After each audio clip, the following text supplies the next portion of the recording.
13. RUE Palabra de Humor. Plan de Fomento de la Lectura. Cepa Faustina Álvarez García. El humor sin límites. Edad contemporánea. Torpe amotinamiento.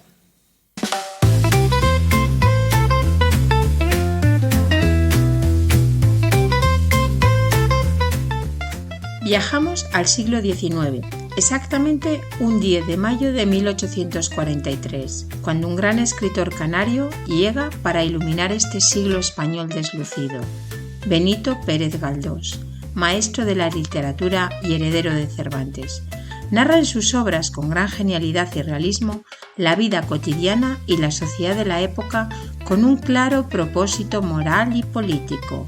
No solo fue un novelista vivaz e inteligente, con gran capacidad para crear obras literarias de gran calidad, sino que también llevó a cabo múltiples facetas. Su talento liberal se manifiesta en sus personajes y en la visión de la historia de España, que refleja en la serie los episodios nacionales, generando gran atracción sobre el público madrileño. El cuento, titulado ficticiamente Torpe amotinamiento, se publica por primera vez en abril de 1868 en el Diario de la Nación, con el título de La conjuración de las palabras, cuento alegórico, cuento que es interpretado por alumnos de los grupos de conocimientos básicos de iniciales de la mañana y de la noche. Disfrútenlo.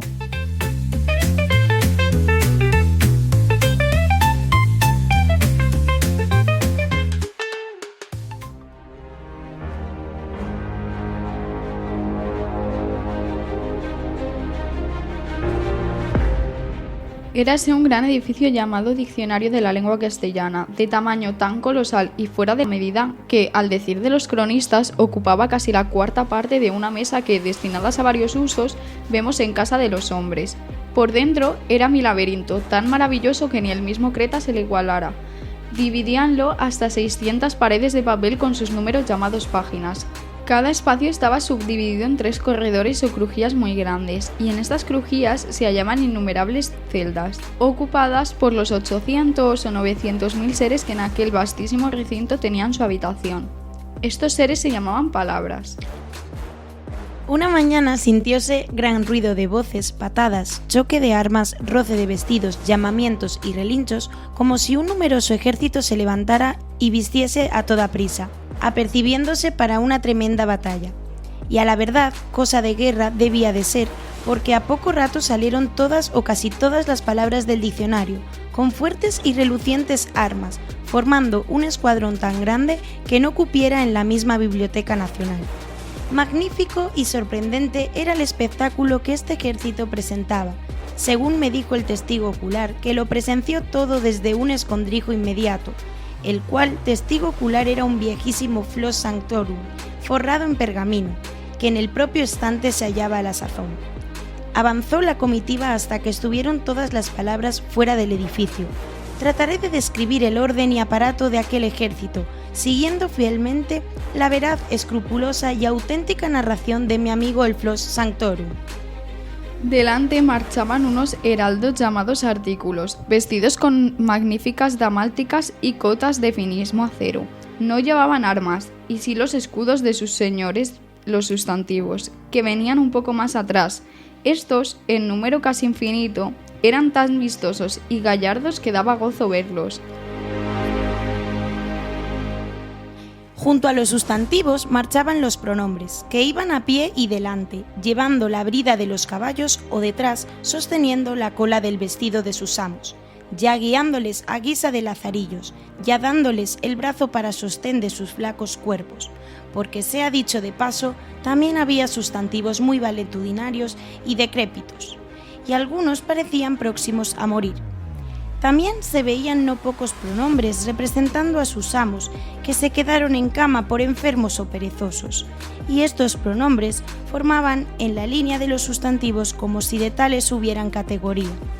No es necesario decir que los había de ambos sexos, y las damas cabalgaban con igual donaire que los hombres, y aún esgrimían las armas con tanto desenfado como ellos.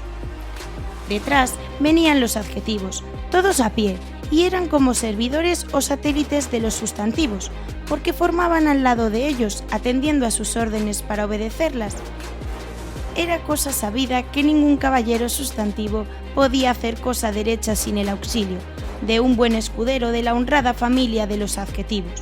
Pero estos, a pesar de la fuerza y significación que prestaban a sus amos, no valían solos ni un ardite, y se aniquilaban completamente en cuanto quedaban solos.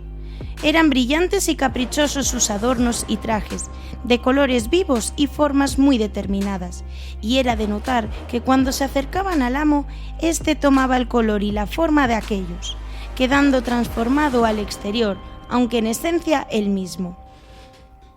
Como a 10 varas de distancia venían los verbos, que eran señores de lo más extraño y maravilloso que puede concebir la fantasía. No es posible decir su sexo, ni medir su estatura, ni pintar sus facciones, ni contar su edad, ni describirlos con precisión y exactitud. Basta saber que se movían mucho y a todos lados, tan pronto iban hacia atrás como adelante. Y se juntaban dos para andar emparejados. Lo cierto del caso, según me aseguró el Flox Santorum, es que sin los tales personajes no se hacía cosa a derechas en aquella república. Y si bien los sustantivos eran muy útiles, no podían hacer nada por sí y eran como instrumentos ciegos cuando algún señor verbo no los dirigía. Tras estos venían los adverbios, que tenían cataduras de pinches de cocina, como que su oficio era prepararles la comida a los verbos y servirles en todo. Es fama que eran parientes de los adjetivos, como lo acreditaban viejísimos pergaminos genealógicos, y aún había adjetivos que desempeñaban en comisión la plaza de adverbios, para lo cual bastaba ponerles una cola o falda que decía mente. Las preposiciones eran enanas y más que personas parecían cosas, moviéndose iban junto a los sustantivos para llevar recado a algún verbo, o viceversa. Las conjunciones andaban por todos lados metiendo bulla, y una de ellas especialmente llamada que, era el mismo enemigo y a todos los tenía revueltos y alborotados, porque indisponía un señor sustantivo con un señor verbo, y a veces trastornaba lo que éste decía, variando completamente el sentido. Detrás de todos marchaban las interjecciones, que no tenían cuerpo, sino tan solo cabeza con gran boca siempre abierta. No se metían con nadie y se manejaban solas, que aunque pocas en número, es fama que sabían hacerse valer. Llegaron a la plaza del estante y la ocuparon de punta a punta. El verbo ser hizo una especie de cadalso o tribuna, con dos admiraciones y algunas comas que por allí rondaban, y subió a él con intención de despotricarse, pero le quitó la palabra un sustantivo muy travieso y hablador, llamado hombre, el cual, subiendo a los hombros de sus edecanes los simpáticos adjetivos racional y libre, saludó a la multitud quitándose la H, que guisa de sombrero le cubría, y empezó a hablar en estos o parecidos términos. Señores, la osadía de los escritores españoles ha irritado nuestro ánimo, y es preciso de justo y pronto castigo. Ya no les basta con introducir en sus libros contrabando francés, con gran detrimento de la riqueza nacional, sino que cuando por casualidad se nos emplea, trastornan nuestro sentido y nos hacen decir lo contrario de nuestra intención. ¡Bien, bien!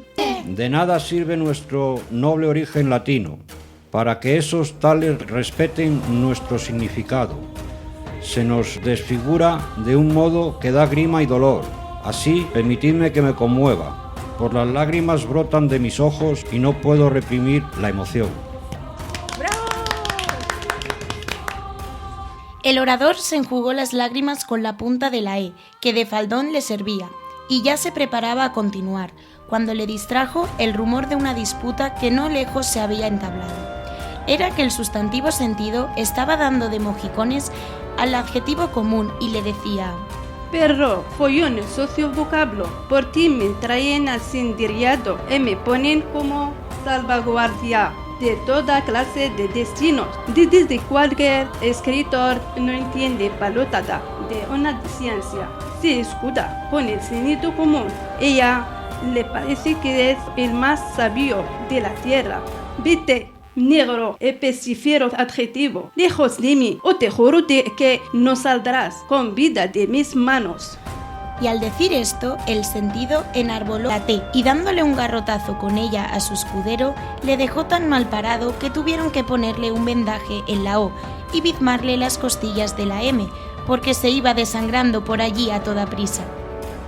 Haya paz, señores, dijo un sustantivo femenino llamado filosofía, que con duñescas tocas blancas apareció entre el tumulto. Mas en cuanto le vio otra palabra llamada música, se echó sobre ella y empezó a mesarla los cabellos y a darle coces, cantando así: Miren la vieja, la sandía, la loca, pues no quiere llevarme encadenada con una proposición diciendo que yo tengo filosofía. Yo no tengo sino música, hermana. Déjame en paz y podré ser de vieja en compañía de alemana, que es obra vieja loca. Gitaya, bullanguera, dijo la filosofía arrancándole a la música el penacho o acento que muy erguido sobre la U llevaba. Gitaya, que para nada vales, ni servirse más que de pasatiempo por él.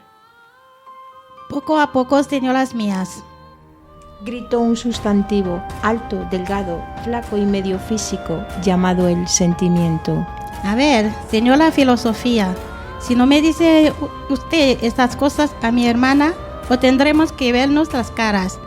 Estése usted quieta y deje a Perico en su casa, porque todos tenemos trapito que lavar, y si yo saco lo suyo, ni con colada habrán de quedar limpios. Miren el mocoso, dijo la razón que andaba por allí en paños menores y un poquillo desmelenada. ¿Qué sería de estos bataques sin mí?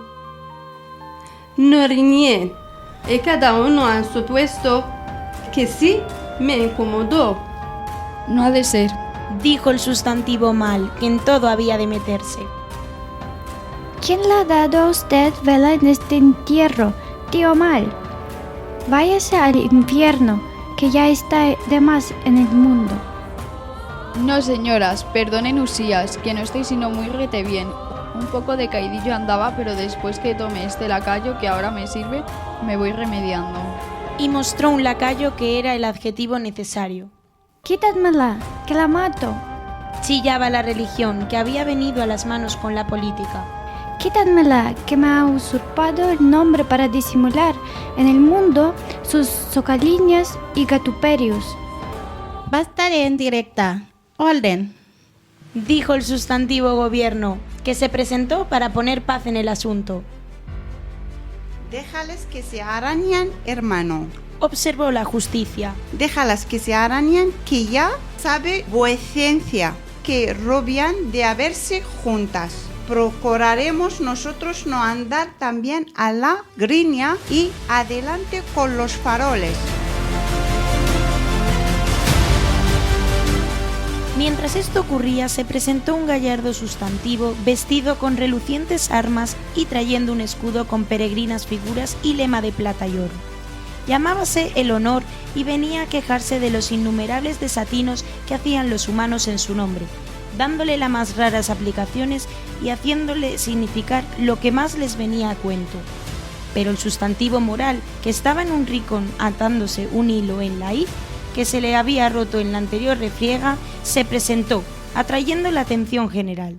Quejóse de que se le subían a las barbas ciertos adjetivos advenedizos, y concluyó diciendo que no le gustaban ciertas compañías y que más le valiera andar solo, de lo cual se rieron otros muchos sustantivos fachendosos que no llevaban nunca menos de 6 adjetivos de servidumbre. Entre tanto, la Inquisición, una viejecilla que no se podía tener, estaba pegando fuego a una hoguera, que había hecho con interrogantes gastados, palos de té y paréntesis rotos, en la cual hoguera dicen que quería quemar a la libertad, que andaba dando zancajos por allí con muchísima gracia y desenvoltura. Por otro lado, estaba el verbo matar, dando grandes botes y cerrando el puño con rabia, decía de vez en cuando: ¡Sí me conjugo! Oyendo lo cual, el sustantivo paz acudió corriendo tan aprisa que tropezó en la zeta con que venía calzada y cayó cuán larga era, dando un gran batacazo. Allá voy, gritó el sustantivo arte, que ya se había metido a zapatero. allá voy a componer este zapato, que es cosa de mi incumbencia. Y con unas comas le clavó la Z a la paz, que tomó vuelo y se fue a hacer cabriolas ante el sustantivo cañón, de quien dicen estaba perdidamente enamorada. No pudiendo ni el verbo ser, ni el sustantivo hombre, ni el adjetivo racional poner en orden a aquella gente y comprendiendo que de aquella manera iban a ser vencidos en la desigual batalla que con los escritores españoles tendrían que emprender, resolvieron volverse a su casa. Dieron orden de que cada cual entrara en su celda, y así se cumplió, costando gran trabajo encerrar a algunos camorristas que se empeñaban en alborotar y hacer el coco. Resultaron de este tumulto bastantes heridos, que aún están en el hospital de sangre, o sea, fe de ratas del diccionario. Han determinado congregarse de nuevo para examinar los medios de imponerse a la gente de letras. Se están redactando pragmáticas que establecerán el orden en las discusiones. No tuvo resultado el pronunciamiento, por gastar el tiempo de los conjurados en estériles debates y luchas de amor propio, en vez de congregarse para combatir a un enemigo común, así es que concluyó aquello como el Rosario de la Aurora. El Flos Sanctorum me asegura que la gramática había mandado al diccionario una embajada de géneros, números y casos para ver si por las buenas y sin derramamiento de sangre se arreglaban los trastornados asuntos de la lengua castellana.